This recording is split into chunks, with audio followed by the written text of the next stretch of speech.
Welcome to the banker lamp. Please enjoy the video. You start by securing the workspace and minimizing damage. Lay 6mm plastic and drop cloths, tape seams, and move furniture out. Once done, score the paper lightly using a multi-tool. Do not press hard or you'll tear drywall.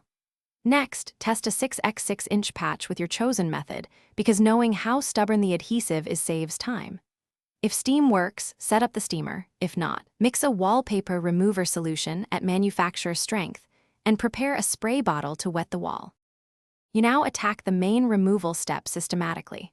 Work in 2 to 3 foot sections. Apply steam or spray remover, wait 30 to 90 seconds until the paper darkens and softens, then peel from a seam using a scraper at a shallow 30 degrees angle.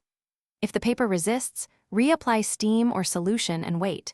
Patience prevents wall damage. Once the paper is off, deglaze the wall by scrubbing adhesive with warm water and a sponge, using a light abrasive pad only when necessary to avoid gouging the surface. You finish by restoring the surface so it's ready for its next finish.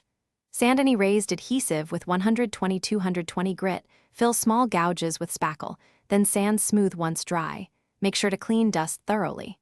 Prime with a stain-blocking primer to seal residual glue and ensure even paint adhesion. If a stubborn patch won't lift, score it more gently, re-soak for longer, or apply a commercial stripping enzyme. If none work, stop and inspect for underlying primer or cement board before proceeding. Thanks for watching. If this was helpful, leave a like and consider subscribing. See you next time.